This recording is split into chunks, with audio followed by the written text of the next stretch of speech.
Chapter 1. Chiswick Mall.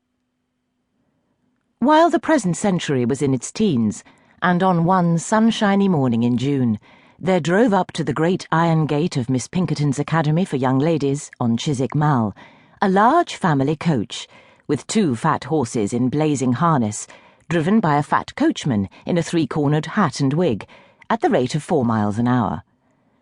A black servant, who reposed on the box beside the fat coachman, uncurled his bandy legs as soon as the equipage drew up opposite Miss Pinkerton's shining brass plate, and as he pulled the bell at least a score of young heads were seen peering out of the narrow windows of the stately old brick house.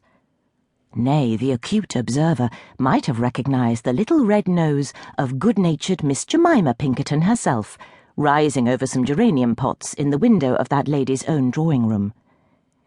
"It is Mrs. Sedley's coach, sister," said Miss Jemima.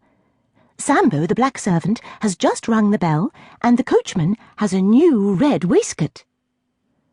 "Have you completed all the necessary preparations incident to Miss Sedley's departure, Miss Jemima?" asked Miss Pinkerton herself, that majestic lady, the Semiramis of Hammersmith, the friend of Dr. Johnson, the correspondent of Mrs. Chapone herself. "The girls were up at 4 this morning, packing her trunks, sister," replied Miss Jemima. "We have made her a beau pot." "Say a bouquet, Sister Jemima. 'Tis more genteel." "Well, a bouquet as big almost as a haystack. I have put up 2 bottles of the gillyflower water for Mrs. Sedley, and the receipt for making it in Amelia's box." "And I trust, Miss Jemima, you have made a copy of Miss Sedley's account? This is it, is it? Very good. £93, 4 shillings.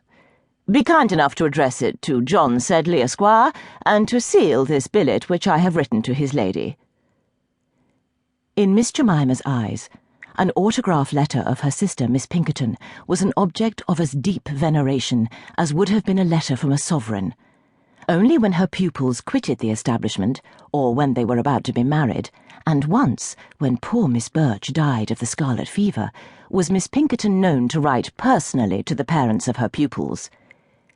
And it was Jemima's opinion that if anything could console Mrs. Birch for her daughter's loss, it would be that pious and eloquent composition in which Miss Pinkerton announced the event.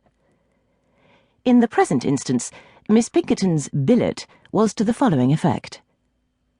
"The Mall, Chiswick, June 15th, 18. Madam, after her 6 years' residence at the Mall, I have the honour and happiness of presenting Miss Amelia Sedley to her parents, as a young lady not unworthy to occupy a fitting position in their polished and refined circle.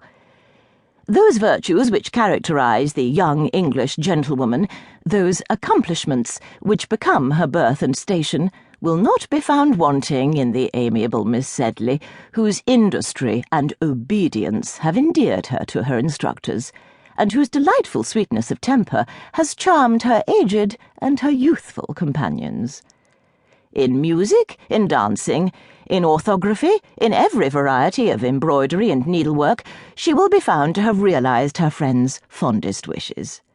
In geography there is still much to be desired, and a careful and undeviating use of the backboard for 4 hours daily during the next 3 years is recommended as necessary to the acquirement of that dignified deportment and carriage so requisite for every young lady of fashion.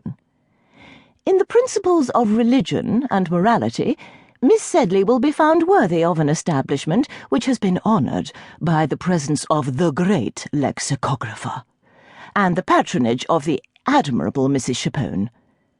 In leaving the Mall, Miss Amelia carries with her the hearts of her companions and the affectionate regards of her mistress, who has the honour to subscribe herself, Madam, your most obliged humble servant, Barbara Pinkerton. P.S. Miss Sharp accompanies Miss Sedley. It is particularly requested that Miss Sharp's stay in Russell Square may not exceed 10 days.